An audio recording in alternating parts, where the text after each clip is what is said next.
Good afternoon, everyone. Thank you so much for joining us. I know some folks are coming in as we go live. So I just wanted to thank you all for joining us today and being here to discuss this really interesting topic, building a meaningful feedback culture in 2026. We're excited to have you with us and really get into some thoughtful and very practical conversation. So I'm Brenda Stanton. I'm a senior vice president here at Keystone Partners, and I'm going to be moderating today's session. For those of you who don't know Keystone Partners, we are an organizational consulting firm. We partner with organizations to really assist your people in all different aspects of their career journey, whether that's starting out new in the organization or being promoted and needing some development work, or if they're being transitioned out of the organization, we have a very large outplacement practice as well. So you're going to see our panelists are already here on the screen. I'm going to introduce them promptly in just a moment. But just a couple logistical things I want to go over. All participants, well, actually, first of all, we're going to be using Mentimeter for an interesting question that we have. So if you want to get that ready to go while I'm going over these housekeeping items, please feel free to do so. We will put it back up before we ask that question, but if you want to get ready with that on your phone, that would be great. And just want to let everybody know that everyone is muted. All participants are muted, but we do want this to be a really interactive session. So please use both the chat to communicate with your peers that are here and have some conversation there. And also, if you have questions, we would love to answer questions. We'll probably save questions till the end, but we do want to get to them. And again, we want this to be as contextual and interactive as possible. So we also received a lot of pre-registration questions. I'm hoping we can get to them, but rest easy if we don't. You'll certainly get a follow-up email that will have not only the recording of the session, but will also have resources for you in a follow-up email, just in terms of the topic that we're talking about today and any follow-up items that we think might be useful for you. So no worries there.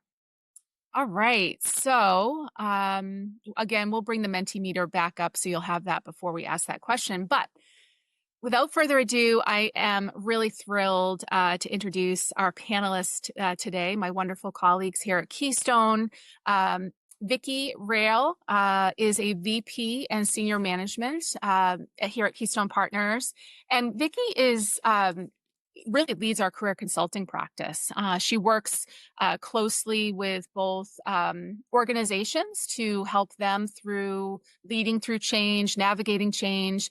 And then a lot of her work is working with individuals who are actually in transition and helping support them in a variety of different ways through their career transition journey. And then she leads other career consultants on our team. So she is a career development and career coach rock star, and we're grateful to have her here.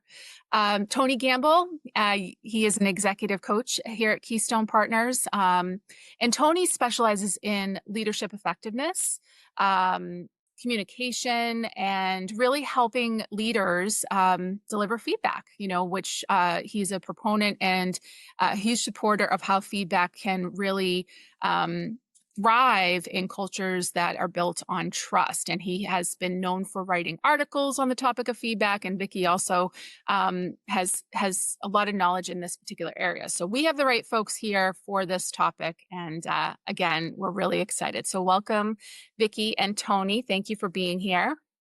Thank you. Yeah. So first of all, I just want to, as I mentioned, we're talking about building a meaningful culture. I know today I have some questions prepared that I'm going to ask you both around, kind of when we think about feedback and the different journey feedback has taken, right? It's been called different things. It's really evolved. And so I think we're going to acknowledge, and we do want to talk about what has stayed the same, what's changed. We're going to cover AI. We're going to get into helping HR leaders foster feedback, how to build these cultures of practices that can really help evoke learning and agility and engagement. So, our goal of today is to not only talk about this topic, but to give you some practical strategies that you can begin to implement into your roles. So, let's get started. So, first of all, we're going to pull up this first. It's not really a poll, but we're going to ask this question. So here's the Menti meter again. If you want to make sure that this is on your phone, you can either scan the QR code or again, just go to the website and it's going to prompt you for that code. So the question is, when you think of feedback, what do you think? What words come to mind? Would love to hear your thoughts. The first thought that pops into your head when you hear the word feedback. Gift, good. Improvement, constructive, nice. Growth opportunity, coaching, information, very true, care, criticism, information, insight, improvement, negative, data. I think we're seeing a theme here, right? In terms of like feedback seems to be a catalyst for gaining insights and getting information, getting data, as well as being a development opportunity. Worry, developmental, coaching, gift, growth opportunity. And again, we'll send you these slides so everybody can have this word cloud around what your peers think about feedback and what comes to mind.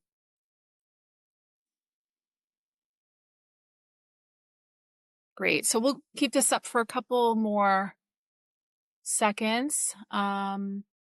Vicki, Tony, any thoughts on this before I jump into official questions? Anything surprising or? Largely positive, which is good. Yeah, I agree. I know. I love the fact that the first word that came up was gift, right? What a way. We didn't plant that word. Yeah. You know, Yeah. we see it as a gift. Care, that's a great word. Conversation coaching, innovation. And then and of course, we've got to have the the feedback cultures of the past that really were about criticism and making people feel uneasy and all that. That of course is just kind of the legacy of that word. So I think we're all working to change that. Great. Well, thank you everyone for inputting that. We'll have another poll as we proceed with today's session. So we really do want to hear from you. So again, if you have questions for us, put them into the Q&A section. And again, we also have that chat going. All right. So Vicki, I'm going to start with you. I would love to know, when we say the term quote unquote meaningful feedback, what is that? Well, how would you define that? Like, what does that mean? Mm-hmm. Yeah, and this word cloud framed it perfectly. We did not plant you all, I promise, but it really is really the goal here is we want feedback to be viewed as a tool and not a judgment. It's about creating a habit that focuses on growth. Habit. That's the big word here. So that growth, though, it should be meaningful to both the employee and the organization. So that's how I view it. I love that habits, meaning like almost like a thread through your day to day, like not like it's a thing, but it's just part of your vernacular, Right. part of your process. Yeah, that's great. Well, thank you. Tony, what would you add to that? Like when we think about quote unquote meaningful feedback, what does that mean in your world? Yeah, I agree with what Vicky was saying, and I think what I would add to that is I think the table stakes are people getting information that enables them to grow, develop, improve, and adapt. I think those are table stakes, the tip of the iceberg. But I think there's a lot under that. When I start to think about meaningful feedback culture, I think the first for me is establishing a growth mindset culture.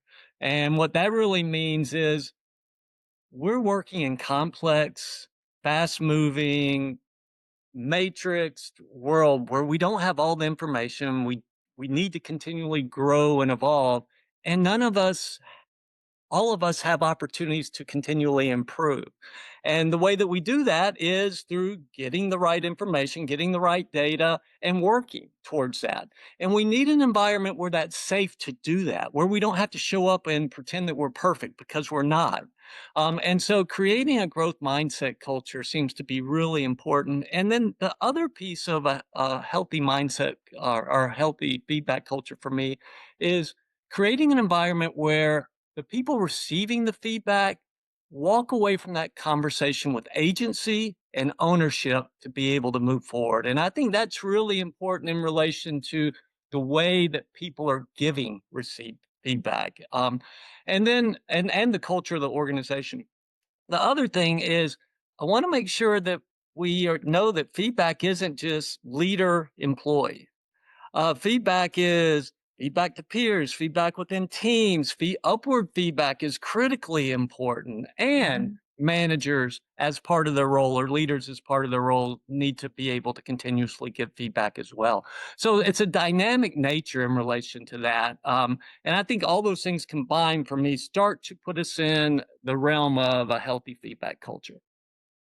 Yeah, thank you. I love that. And I think, again, what both you and Vicky are saying really echoes what we saw in that word cloud, where, of course, we saw the words again, that, as Vicky said, mostly positive, right?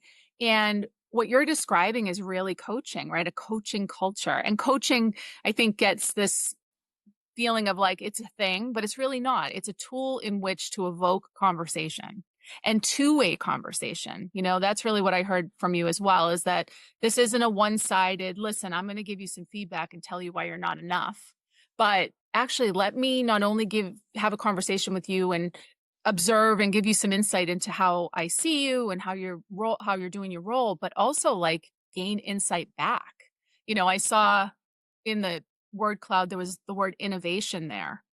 And how can organizations innovate without insight from their people who are closest to the work, right? So I think you're absolutely spot on with it being a growth mindset, right? Self-actualization 101. Nobody's baked yet, right? Good. Well, you mentioned, Tony, the word table stakes. I love table stakes. I'd love you to expand on that. So again, as we talked about, feedback has taken a journey, it has evolved, but there are some things that haven't changed when it comes to feedback. Like, what would you consider to be quote unquote table stakes? Yeah, what first comes to mind for me is the old theory X, theory Y. Is do we believe that people need to be controlled and overseen to be able to do good work, or do people implicitly want to do good work and improve and grow? And so I really believe that hasn't changed, that people do want to improve. They do want to do a good job. They do want to be able to have impact and meaning in their work. So I don't think that's changed, and I think maybe that's even increased. The other things that haven't changed is the old standbys that people want feedback that is timely, specific, contextual. No one wants feedback for the first time that's constructive in their performance review, right? That hasn't changed. No one wants to be in a performance improvement plan and really for the first time understand the depth of the feedback that people have been giving for months, and it's too late for me to pull out of a hole in relation to that. Those things haven't changed. Mhm. People need that information continually and to be agile and be effective. So I think those are some of the things that are sort of universal and timeless in relation to feedback. No, that's great. And I love that example of like not waiting until the performance review to like do a brain dump or a download on someone when, as Vicky said, like this needs to be a habit. It needs to be part of, habit, habit, habit. This isn't a one-time event. This is actually something that you're integrating and threading in your role as a leader and also as a colleague, right? So Vicky, what would you add to that? Any as far as table stakes, as far as what Yeah. hasn't changed? Mhm. So something that Tony mentioned earlier, which was that sort of multi-directional feedback, that to me feels very baked in or just sort of should be expected. I actually have a quick anecdote. I was working with a client 3 days ago, and he was talking about how do I talk about why I'm no longer at my organization, large biopharma company. well-established, well-resourced, great project, aligned with his career goals. Why did he leave? So we started to unpack it, and he shared with me that his direct supervisor and the second line leader had tension, and he would often get stuck in the middle of it. And so specifically, he was in a meeting and the second line leader said, "Why are you approaching it this way?" Well, he was following the direction of his manager. And so over time, he just got, it was very uncomfortable. It felt, toxic. It just felt he was, not supported by his leadership. And that's why he left. That's why he left. And so had there been some had he felt comfortable to come open up, or had he been asked, that could have gone a completely different direction. They missed out on an incredibly talented senior scientist. So it's just I hear these stories more often than I'd like to. So I just want to reinforce that multi-directional sort of it goes both ways conversation. Yeah. The other part that I will add is this being feeling supported, or at the very least, like, connected with leadership. I don't this must have been serendipitous. I'm telling you right now, another client also this week, very different situation. She, for the past 2 years in a row, has always received full bonus. She did her performance review, did her on a scale from 1 to 5 with notes, all this stuff. She got her bonus payout. It was not a full payout. She had never had a performance conversation with her boss. There were no notes, no feedback, no context. She had no idea why she didn't get her full bonus. Huh. None. And I'm sitting here like speechless, right? Because everyone Mhm. on this call, right? We're like, how did that even happen? First of all. So right, that's just like basic. So anyway, fast forward, I'm sort of helping her through how to manage up a little bit in that conversation. But, I have a stat here 75% of disengaged employees feel that poor relationships with management cause their disconnection. So I just want to reinforce that as a basic, again, table stake thing, Mhm. having that support from our leadership is so critical.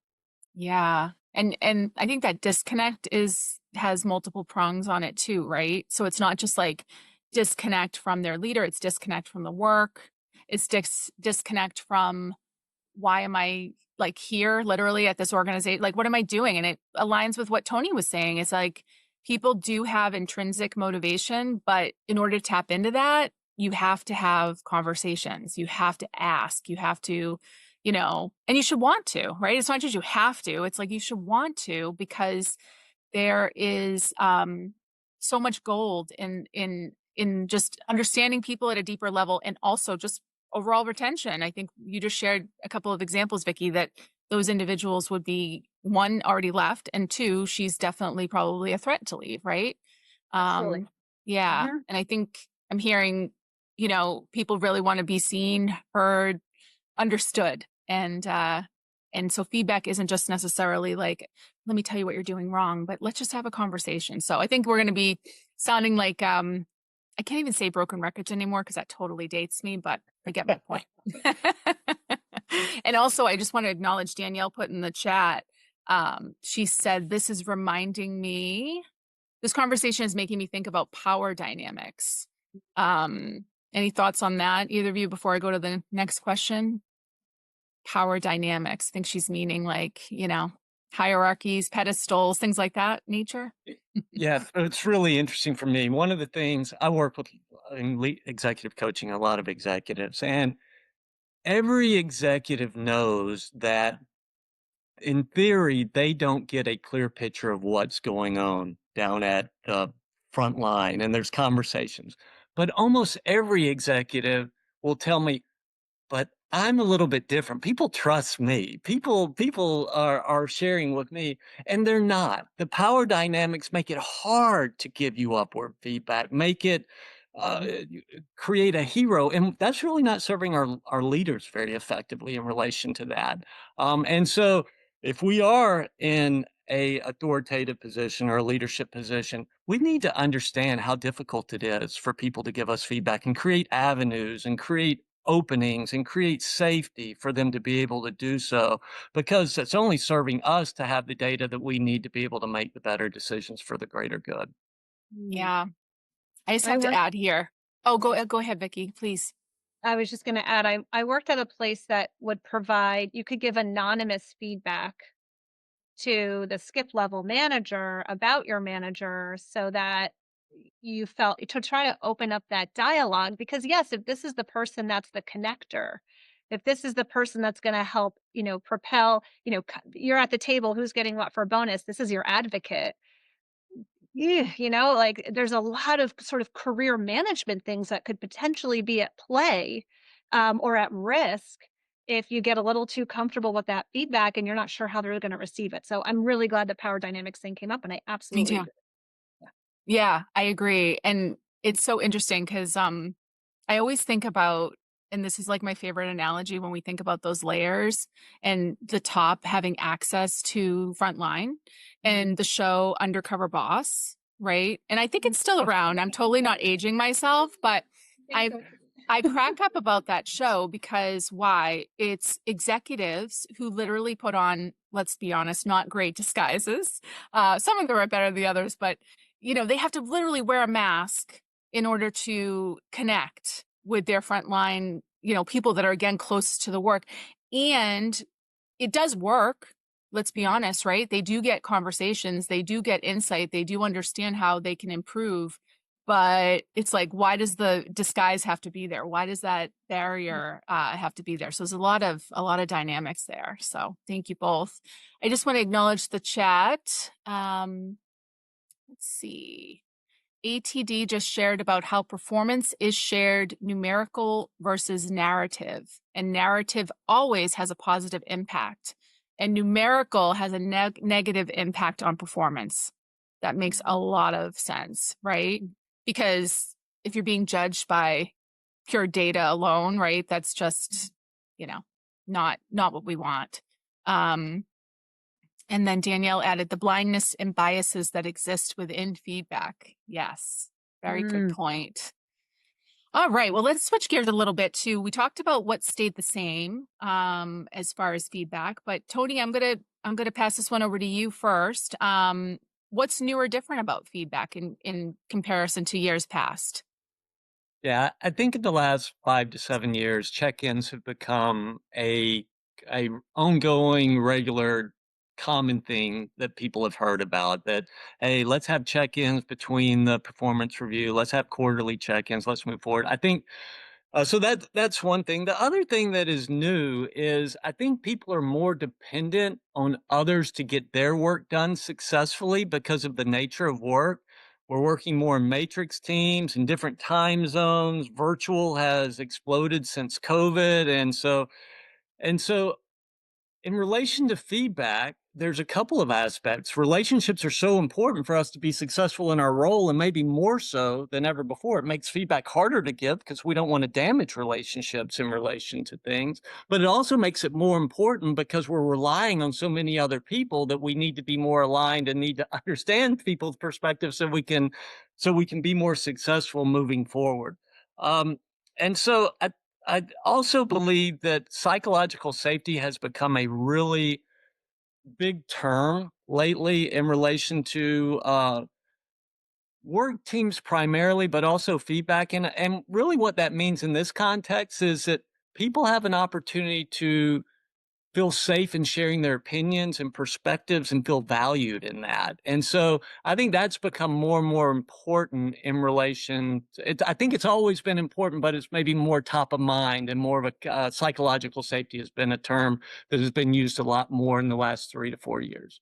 Mm-hmm. Yeah, absolutely. Vicky, what do you have to add about the what's new? What are you seeing? Yeah. Yes, and I know we can't get away from a conversation without talking about AI. I apologize if you're like, "Oh, here we go. Thanks, Vic," but I have to bring it in. No, Uh, please. so Yes. AI, and listen, this is paramount. This is a human experience, full stop. But AI can be helpful. Back to the bias conversation or the bias comment. There have been mixed feedback on AI being biased or not, but it could help a potential feedback conversation be less biased or see things from a more holistic perspective. From a process or operational capacity, if you're inserting a new process to make check-ins and these things that Tony was mentioning more frequent, but you're not in a habit yet, there's that habit word. AI can help automate things. AI can help someone preparing their talking points from the employee perspective. It might have more to do with just being more pointed and maybe more robust in how you're talking about yourself. I always joke, I'm my poor boss. I say, I have my 5-page write-up ready. I got all my stories and all my examples, but I have other people that are like, here's the 3 bullet points. Ah, Mhm. so AI can help flesh that out. But from the leader perspective, not all managers are great coaches, right? So Mhm. maybe this can help them framing questions and expanding conversations, and reframing things. So there's a lot of benefit to using new tools, new technology, AI to make these things more productive, right? So I do think that going into 2026, that's an opportunity to explore. Yeah. The other thing I wanna talk about is the climate. So, we're all kind of seeing a lot of layoffs, we're seeing reorgs, we're seeing acquisitions, mergers. We're seeing just, teams being sort of torn apart, stitched together. And it's sort of culture's getting lost along the way a little bit. And so some people are, this is not what I signed up for. I'm feeling like I don't really want to do this. But, depending on the industry, I think broadly there has been conversation in 2026 about a low hire, low fire environment. And so because of that, people feel stuck. And that's where this job hugging terminology or this hashtag job hugging, go on LinkedIn right now and type that in and see how many posts you find. So this is kind of the climate we're in right now. So as we go into 2026, making this a priority, it's just an opportunity. So that's what I'm Mhm. seeing. Yeah, no, I agree. And it's that piece around like all that all the changes and the uncertainty and all of that sort of thing. But and when you feel like people are stuck, it's like they feel like they don't have choice. And imagine if to build on psychological safety, imagine if your leader just opened up a conversation with you and just said, let's talk. Let's just acknowledge, the elephant that's in the room and how can I help you navigate this? It's a rare thing when we can have that type of leader that we could have that type of transparent conversation with without worrying that they're going to lose their job or be seen in a different light. So yeah, Mm, it's really interesting. Thank you, Vicky. All right, so we have a poll. We want to do a quick pulse check. So, whenever we get a chance to bring up the poll here, let me just check the chat and see if there's anything new. All right. So, the question is, do you think your employees would appreciate more feedback from colleagues and leadership? Pretty simple question. Okay, we're getting no no's. Oh, wait, there's a no. Uh, yes, yes, yes. 93% say yes. 4% say no. 4% say unsure. We're getting a couple more no's, but for the majority, I think we're seeing that yes, that employees would appreciate more feedback from colleagues and leadership. All right. good. Yeah, great. Interesting. Anything surprising? And, for me, no. I think people are desiring, and actually, we're in an environment where agility is becoming so important for career success, and the ability to redirect more quickly is becoming more acknowledged and more desired. So, it doesn't surprise me at all that there's perception that more people want more feedback. Yeah, I agree. So Tony, to build on that, we've talked about how important it is. I think everybody here agrees that we want more of it, but there are barriers in which to open up the gate to have it happen and again implement it. Like what makes it so hard? What have you seen in your Yeah. work? What makes it hard is we're human. I mean, at the end of the day, uh, neuroscience, physiological science has shown that the person giving constructive feedback has the same levels of anxiety as the person receiving the feedback. And so it is hard on both ends. We too often just go, oh gosh, you're getting constructive feedback. That's hard. It's hard on the person giving feedback. And so that threat, our amygdala, it treats it just as a physical threat where we want to fight, flight, or freeze. And unfortunately, we, in feedback situations, if we don't control that, we move forward in a threatened space where we're more directive, more autocratic, less collaborative, more controlling, because we're in the or we do the freeze where we don't give feedback because it's just easier, and we rationalize that with, oh, I'm just trying to be nice. That would hurt their feelings. I'm really, and we rationalize it. But at the end of the day, the most empathic thing that we can do for someone on our teams or our peers is give them information and data that allows them to be more successful in their role. That is the empathic thing to do. But there have been billions of dollars spent on how to give better feedback. And we have gotten incrementally better as organizations at best. And the reason is because we're fighting human nature. And so as we move forward in this conversation, I'm excited to get to the point. Okay, then what do we do? What do we need to do moving forward? Yeah. Mm. Thank you, Tony. Vicky, what are you seeing as far as like why it's so hard? Mm.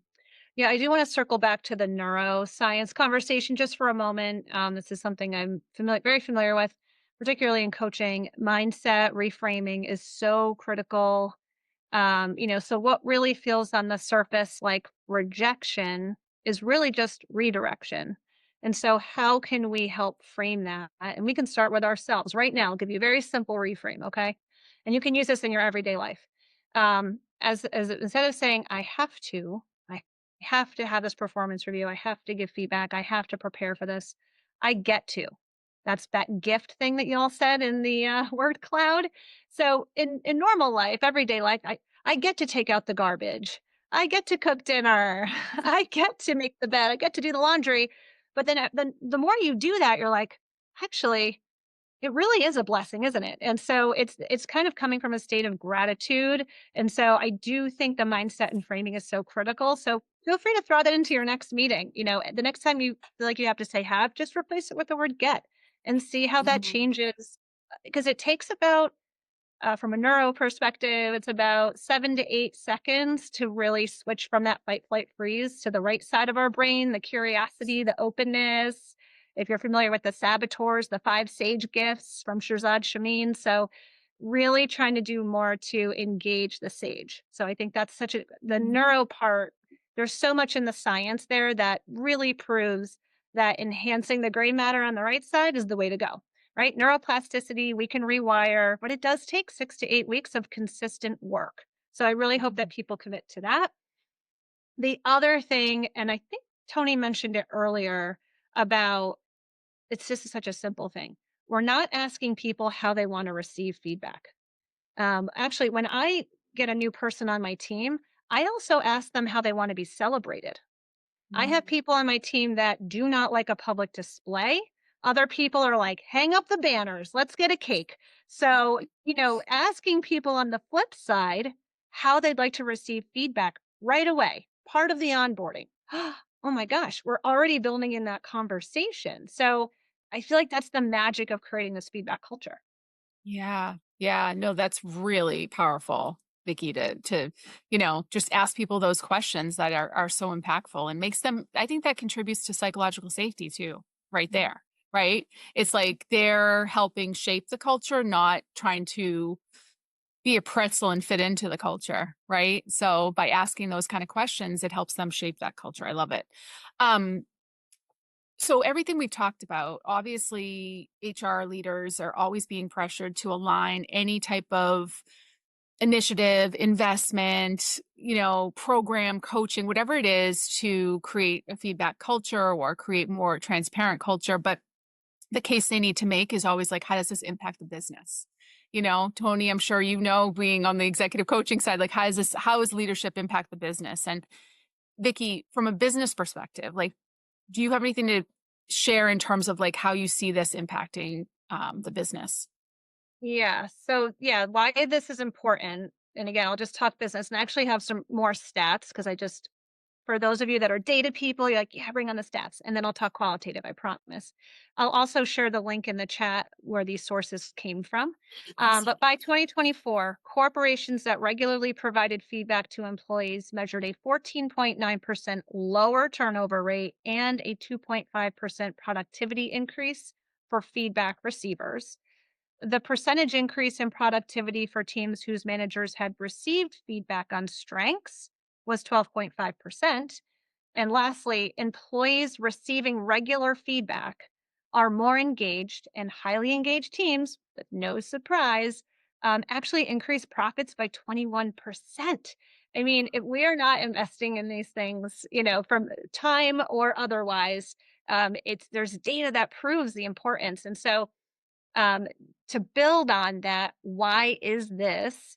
Well, from a business perspective, teams that get regular actionable feedback can course correct faster, right? So, oh, we got the feedback, great, do a different thing, go. And the other big reason is around reducing rework, costly errors, less rework, or saving time or being more efficient. So I think that's why these stats are holding true. Yeah. Oh, wow. That's really powerful. Yeah. Any sharing, and I'm I'll share that assuming with too, you. you could share it with, we'll send it out in the email too with the recording. That would be amazing. Tony, what would from a business perspective, how is this impacting the business? What are your thoughts there?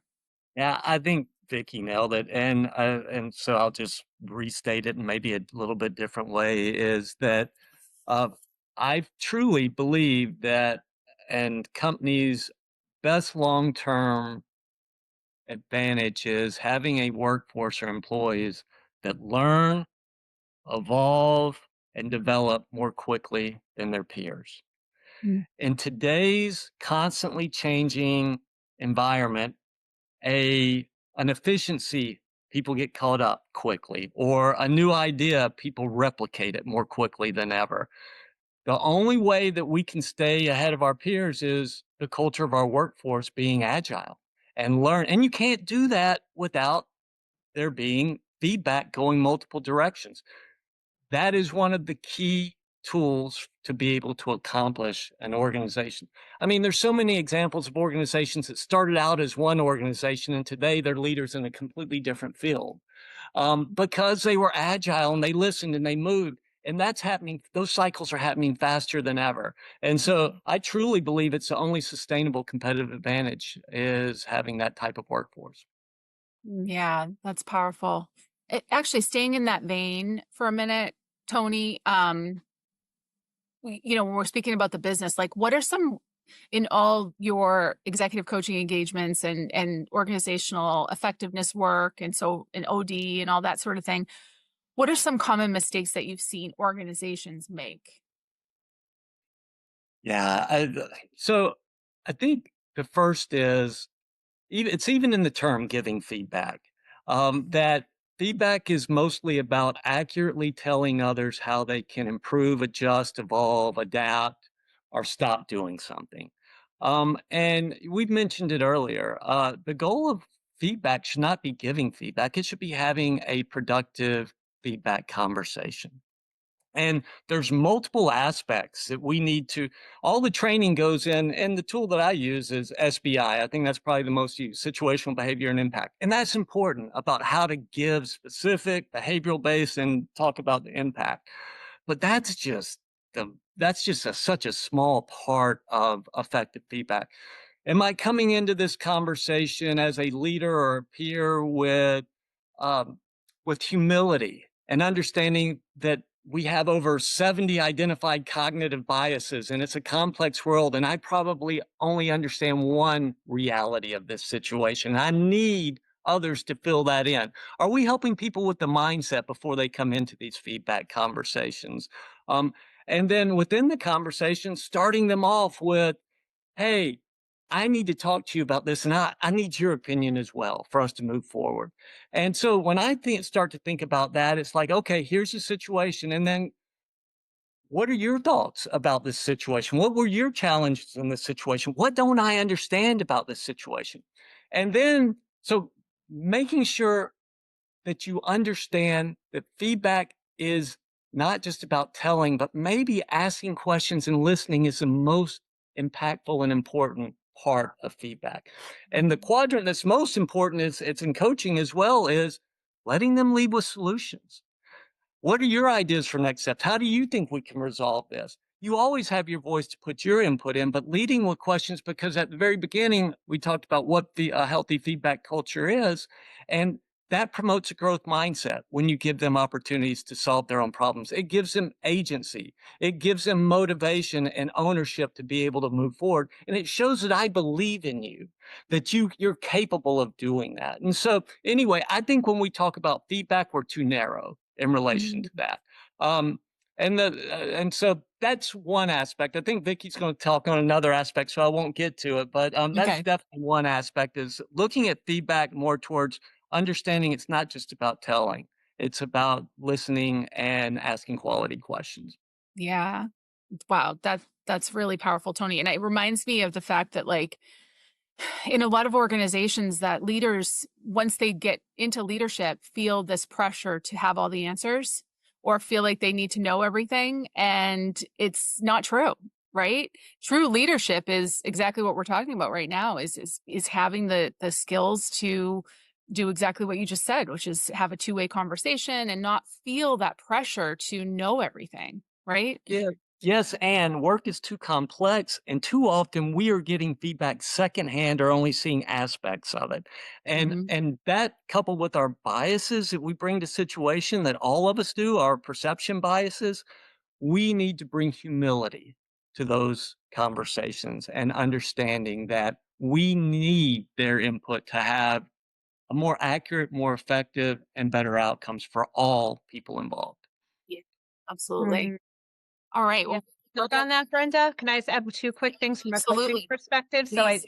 the same anecdote I gave earlier when I was talking with her, and this goes both ways, right? So asking employees, I asked her, I said, what about what he said in rebuttal or in return to your inquiry do you agree with? And just helping her to, is there anything here where we can say, I could see where you would say that. Let's expand upon that. Helping them, employees, to have some ownership over, like, we're not trying to be perfect, and that's okay. Like, we want to grow. So just asking those questions. And then just more of like a tip or an anecdote that you can share with your teams. There's a really great book by Allison Woods Brooks. I had the pleasure of seeing her at the Mass Women's Conference a few months ago, and TALK is the acronym. It's topic, ask, listen, and kindness. And there was research that shows between why questions, how questions, and what questions are not only the best one, like the most powerful to get a conversation going, but in this context, try to think about ways to ask what questions to really help expand a conversation. So, Mm. research proven. Check it out. Yeah. No, and I love that ownership piece too, because it's so true that the conversation, it's like if you get buy-in that way too. Because it's like if somebody is answering questions from their own wisdom, then they actually are more engaged in realizing that they know more than they thought they did. Mhm. That's the beauty of coaching too. So, all right, well, let's move into some practicality, right? Like we've been talking a lot about, I think we really know the importance of this, and I think our participants would agree. Vicky, where do you feel, if you had some tips on where organizations should start, Mhm. what are your thoughts there? Yeah. So how do we do this? How do we make this Yeah. happen? um, for me, it comes down to one word: deliberate. Hmm. Have to be deliberate. And it's really comes at the intersection of people and process. So most HR leaders that I connect with are just amazing project managers, program leaders. Okay, here's the goal. Here's how we're going to execute. Here's the frequency that we're aiming towards. Here's how we track it. Here's what success looks like. Here's templates, here's frameworks, here's tool, right? All here's some coaching questions, and it's so thoughtful. But sometimes what's missing, or we do one and not the other, is the people part. And a lot of organizations have their own tool that they like to use. Insert here, DISC, MBTI, type coach, social styles. Um, Having that internal self reflection first, I think, is so important, because before I even I want to set the GPS before I put the car in drive. Okay. So where am I going with this, and what are the tools I need to get there before I even go? So gosh, my boss is a D and I'm an S, or I'm an ENFJ and they're an ISTP, or I'm amiable and they're analytical. No wonder why we've insert here butt heads, right? And so you're not shoving it down their throat as much, right? Because they're having their own aha moment. They're having their own intrinsic, like, oh yeah, huh, I never thought of it that way, as opposed to us telling them. So anything again, I'm career coach over here, I'm on my pedestal for a moment, but I really feel strongly about build, especially people that have been there for 20 years. Oh, here we go, one more conversation. This is so great. It's such a let's hit the reset. Let's bring a fresh perspective. An objective one even can be helpful, if it's like not from your boss, but from HR. Such a great conversation. So people and process. So I just be careful before we get like all excited. 2026, let's go. I think we can start with that. Or if we're like, we're an MBTI organization, awesome. How are we executing? So. Yeah, love that. Thank you. Tony, what would you add to that, where organizations can start on a practical perspective? Yeah, I'm going to hit something we haven't hit yet. And I think it's actually, when we think about creating healthy feedback cultures, because of the way that we're wired and the level of social threat that we have, I don't think just training alone or all the topics we talked alone will get us there. I think there's a really another important aspect, and that is around creating an environment where employees and people in the organization are regularly asking for feedback. And that is um, asking not just, hey, I'd like feedback, but asking for specific feedback. I'm trying to improve our team, the quality of our team meetings and collaboration. And this is what I've been trying to do. Can you tell me what's not working and what I can do better moving forward? So being very specific, asking regularly, never being defensive. Those are really important pieces, but that's not enough. The other piece of it is, and I think it's what Vicky just said. How do we build it into our processes? Hey, I'm having a check-in meeting. Why don't we build into our check-in meetings that our employees send us 2 areas that they would value our feedback in, and we do the same with them. And so we have given permission to one another within a process to be able to give each other feedback, and that lessens the threat and makes it more normal for us to have those conversations. Why don't we, as people's performance expectations or development goals, that once a quarter that you have sought feedback from your key customers or your peers on your team about areas that you can continually evolve and develop, and share that back and where your strengths are as well. But we will never be successful because of the natural social threat that we have as humans. I believe we'll never, unless we lessen that threat. And the way that we lessen that threat is creating an environment and a group and an organization full of people that are regularly seeking specific feedback and responding to that feedback in a positive manner. Mhm. Absolutely. Yeah. And I'm sure that the everybody has a different trigger, right? When they hear that word feedback. So it's so true. Giving it permission to be part of the culture is really how it can't be a thing. It's just got to be a thread. Yeah.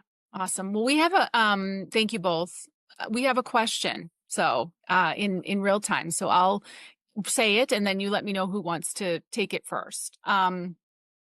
How do you move from the traditional PM structure to a new way? Where do we start once we get buy-in? Either of you want to start with that? Not sure I understand. We're talking about project manager structure and I'm giving to assuming when their we hear team. PM, yeah, that's what gonna be my assumption. And so how do we move from that structure? Can you read the question one more Sure, time? sure. Let's see. How do you move from the traditional PM, project management structure, to a new way? And if that's not what you meant, Rocky, please put that in the chat. Oh, performance management. Okay. So it's performance management. How do we move from the traditional performance management structure to a new way? Where do we start once we get buy-in? Thank you, folks, for clarifying. The performance management is much more contextual. Yes, thank you. Uh, I'll start. I think, gosh, about 5, 7 years ago, people were throwing out ratings, right? And they were saying, hey, we're not going to have ratings. And then people were like, well, people want to know how they're doing and they need that feedback. So we're going to add ratings back in. And so I think there's always going to be a process where people are judged on performance. I don't know, ratings or no ratings, people were judging people on performance, and that was the complex part of it. And so I think the way that we get out of the regular performance management cycle is that's not when we're giving feedback, because that is so charged. That puts me as a leader against my employee when I am using that feedback against them in that setting. That is not me partnering and caring about their professional success and their professional well-being. And so I want to separate those conversations, and anything about feedback that's impacting those conversations, I want to have been discussed multiple times before then. And so is that check-in conversations? Maybe. Is that just ongoing feedback because that's my style as a manager? Yeah. But if we put all the weight on this performance management annual appraisal, it is and managers are supposed to give constructive feedback when they're also thinking about their salary increases. It sets managers and employees up for situational conflict, and they cannot be successful. Yeah. Mhm. Thanks, Tony. Vicky, anything you'd add on to that? Yeah, from my perspective, I'll just, I think about the two sides of the coin. Like there's feedback for performance for the business and then feedback for performance for your career development. So I think it's important that people understand that both of these things are drivers. It's not just I'm giving you feedback because I want to help you grow and develop here or wherever you go next.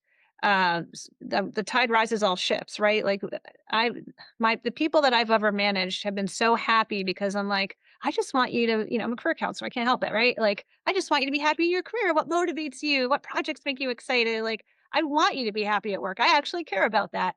And so some people, if you know your Myers-Briggs, if you're an F, like that's your motivator for giving feedback potentially. And if you're a T, maybe naturally your motivator for giving feedback is performance and outcomes. Both of these things are important. I think just managing those expectations and being clear about that, that in itself could feel very different and new and unique. So there might be some appreciation of like, I'm so glad that you're investing in my career. That for Yeah. some people feels really validating and might get people out of that stuck. I feel stuck to like I feel supported. Mhm. And then from a performance perspective, like we are, hi, this is a job. Performance matters. We're not here to just, support each other. We do need to work too. And it's okay. So that balance I think is important and just being upfront about that.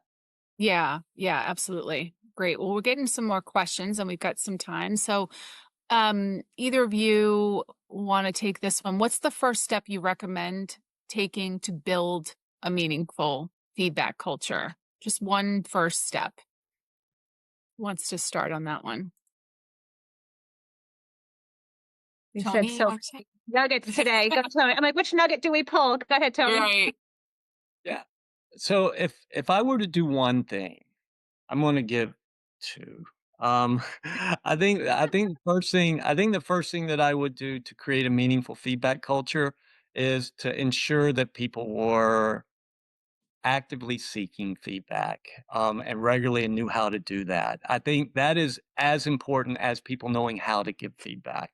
I think that is the only thing that lessens threat. So that's a little bit redundant in relation to what I've already said. And then I think the other thing is for leaders when they're coming into feedback conversations, know that the feedback conversation is not going to go better or worse than the relationship that you built with that individual. It's the old saying, people don't care what you know until they know that you care, right? And I use this analogy a lot. It's, let's say manager A just went through this 4 practices of great feedback, but you don't trust and respect them. And manager B doesn't have a clue about how to give meaningful feedback, but you trust and respect them, and you know they care about your professional success. Who do you want to give you that feedback? Well, it's easy, right? Because this person has invested in me. I know that they care about me and my professional success because they invested time and energy. And all the skills in the world won't overcome that. And so I think those are my 2 leverage points is that people have to believe that you care about our shared success when you're having these conversations. And the other is lessening the threat by having people and processes for people to seek feedback actively. Mm. I would hate to add to that because it was so perfectly said. I'll just add a career development perspective to this, which is I don't. The first step is to not treat these as the same. The people that I do career clarity work with, or even resume, that have been at their company for 7, 10 plus years, they haven't stopped to reflect at all. Mhm. Like, can't talk about an accomplishment, a bullet. Why am I here? Where do I want to go next? They're just looking ahead. So those people, I think, need way more reflection, pause, like take a beat, because it's just like, go, the next thing, the next initiative, da da da da da da. And then when you have your newer folks, especially if they've been like 3 years here, 3 years there, like they're probably really intentionally driving their career. So that may be a different approach. So I would just maybe step one might be to take a broader look at at your workforce, your staff, and get a sense of that. You might have different approaches. Mhm. Yeah, that's great, Vicky. Thank you.